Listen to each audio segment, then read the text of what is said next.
everybody, my name is Simone and welcome to Simone's Bedtime Stories. Me and my pals are getting ready to sleep and we're going to hear a bedtime story.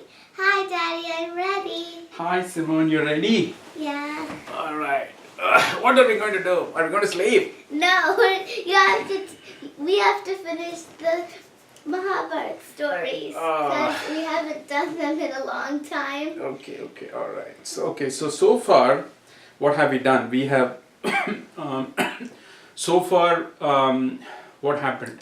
Jarasandha died. Exactly. So, Yudhishthira, right? Yudhishthira was going to do this Rajasuya Yajna, which is a offering to God. And that means that all the other kings have to agree that Yudhishthira is the most powerful king in that area, but one Jarasandha, he didn't agree because he came from Lord Shiva, his dad. He was born from Lord Shiva. His dad did a prayer and he came from Lord Shiva, and so Lord Shiva gave him a fruit, and so Jarasandha's dad had two wives, but God only gave one fruit. So what he did, he cut that fruit in half and he gave to each wife, half to each wife.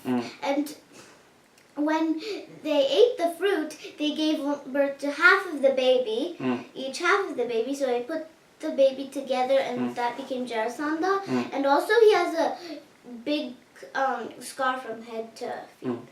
Exactly. That's so because that's the unique thing of Jarasandha. And then what happened? And then so he captured all the kings and put them in jail in his prison because Jarasandha and the other king were gonna have one-on-one fist fight. And remember, I didn't understand, but you have to kill that other person with your fist. It's called a duel. It's called a duel. So since Jarasandha was so powerful, all the other kings, they couldn't defeat him so easily, so we took them and put him in his prison and took over his kingdom. Their kingdom, yeah. Their kingdom. So then Yudhishthira, Jarasandha was going to ask Yudhishthira to do it, but for a duel. So Jarasandha asked Yudhishthira for a duel, and and the person that fights a lot is Bhima, so he fought and fought. So Bhima represented Yudhishthira and went and took the duel challenge with Jarasandha. And fought, but he couldn't kill Jarasandha, and then what did Krishna do? Krishna has also come along with them, and Krishna is showing a strategy, right? Yeah, he's like an advisor for them. So what Krishna did, he plucked a grass and he tore it from head to bottom, top to bottom, and he said, "This is how you need to kill Jarasandha." And Bhima understood, and he fought with his fist, and he broke Jarasandha in half. Exactly. So he basically lifted Jarasandha with his two legs and then ripped him apart, and then Jarasandha died. Wait, so we laid on his back and put Jarasandha on his two legs? No, or did he take Jarasandha? He punched Jarasandha and put him on the ground, and then grabbed hold of his two legs and then ripped him apart. That's how Bhima kills. I thought you're only allowed to have your fist shape. You could never use open your hands. No, you can do that. You're only supposed to stand up and fight like that. No, you can do that. I mean, you have to, only your hands. Yeah, only hands, exactly, only hands. It's like a wrestling type of fight. Wrestling. Yeah. Okay. So basically, Jarasandha is killed, and now all the kings agree that Yudhishthira is the most powerful king in that area, and then they let Yudhishthira do the Rajasuya Yajna. Is it like they put candles and they have this garland? No. Actually, that's a special process. What they do is they take a pyramid, right? They take a pyramid. Have you seen a pyramid? Triangular pyramid. Like those Egypt pyramids, yeah, but smaller ones. So they take the pyramid. Like a mini figure of a pyramid. Mini figure of a pyramid, and then cut it. Cut the top. And then, wherever it's cut, they cover it with the plate and then turn it upside down, and it becomes like a bowl, right?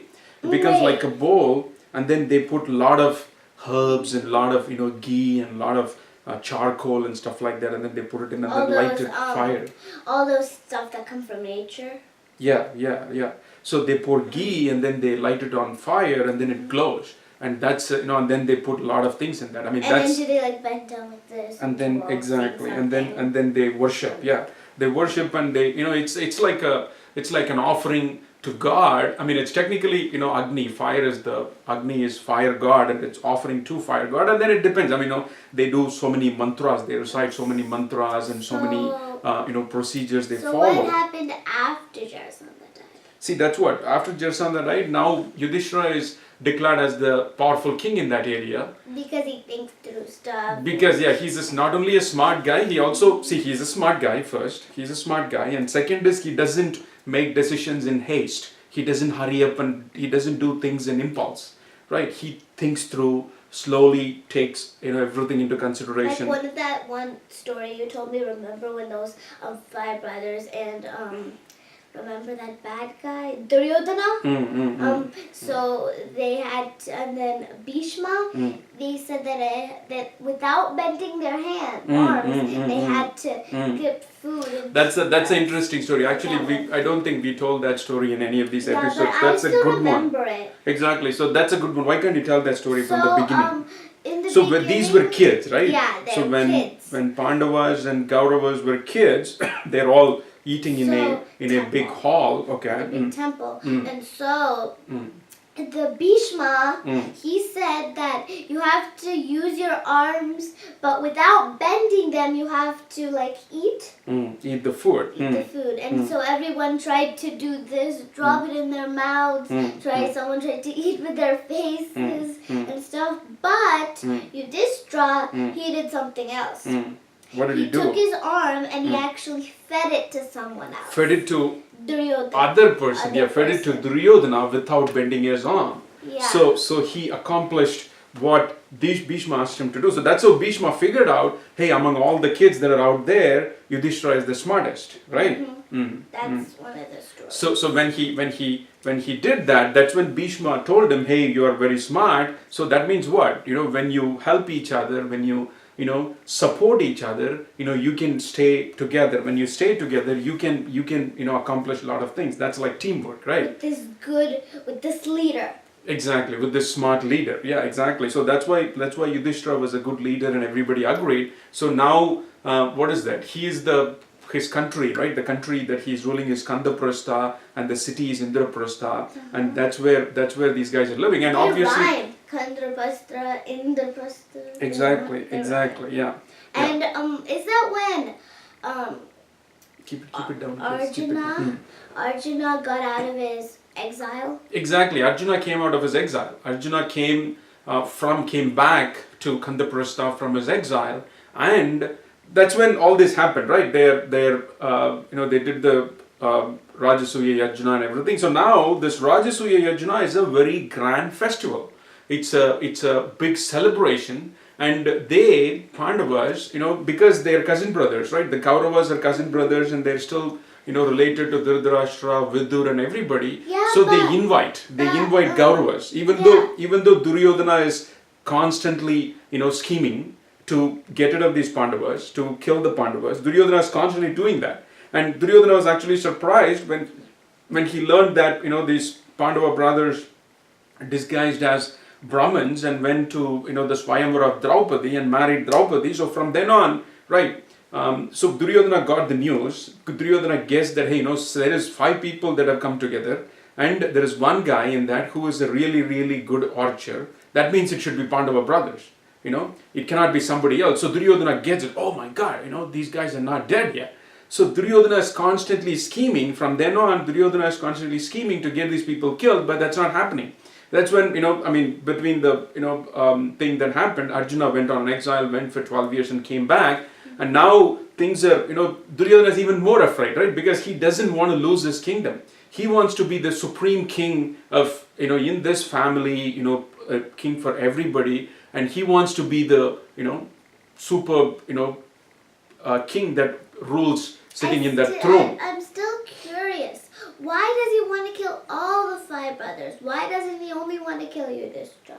Because if he kills Yudhishthira, then Bhima will become the king. If he kills Bhima, then Arjuna will become the king. If he kills Arjuna, Nagula will become the king. If he kills Nagula, then Sakadeva will become the king. So one by one, that's how it works that's how it worked in those days.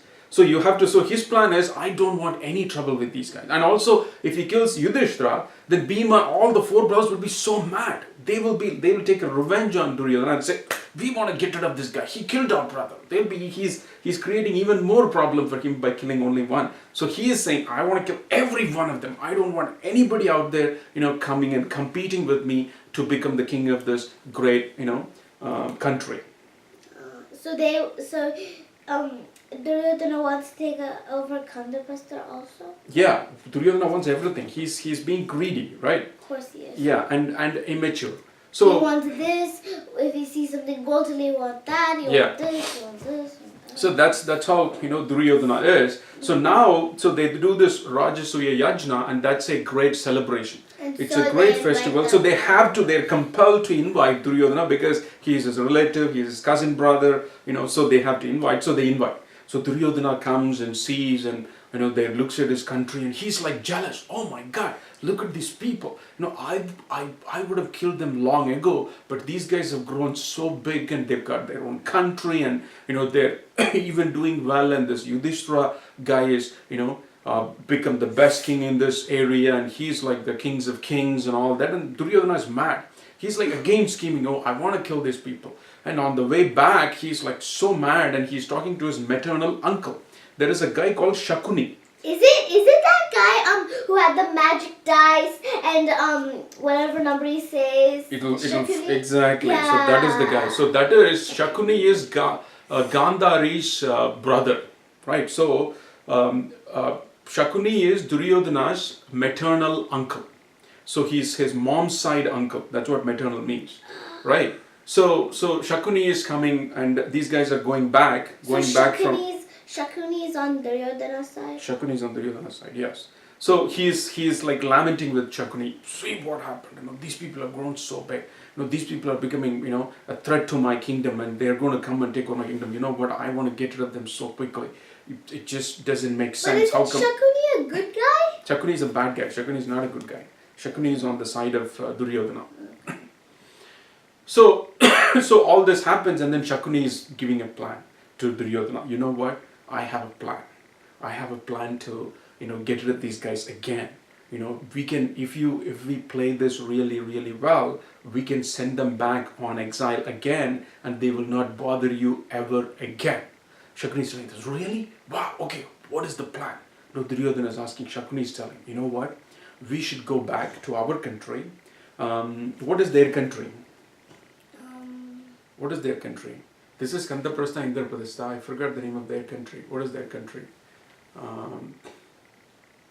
Okay, we'll come back to it. Yeah. Right. So we go to our country, and then we are going to announce a major festival. We are going to announce a major festival, major celebration, and we are going to invite all these people to our country, and then I have a plan, and then we'll trick them into a game of dice, and I bet I can win that game of dice, and we can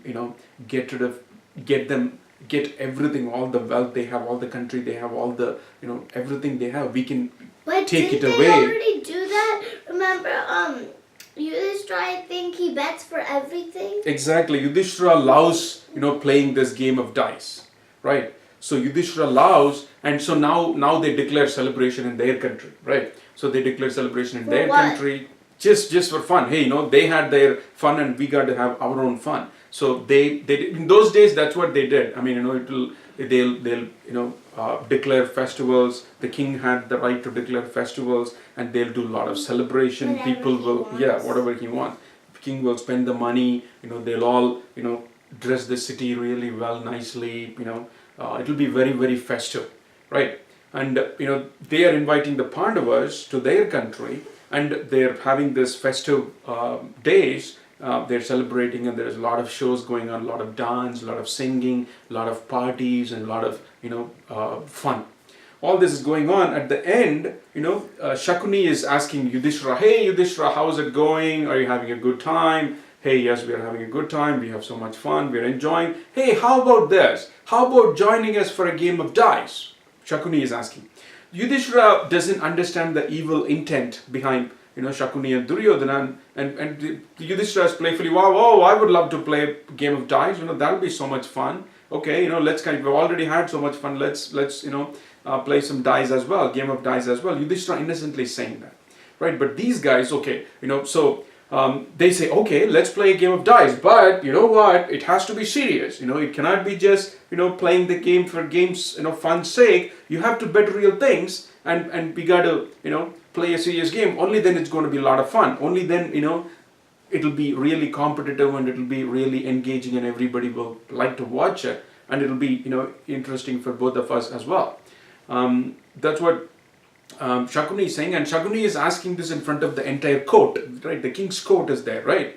So the king's court is where the king sits and does his business. All his officials are there. So is that a mistake, Shakuni? No, Shakuni is purposely tricking him, and Yudhishthira, because he's being asked about all, he's being invited to play this game in front of these big audience, right?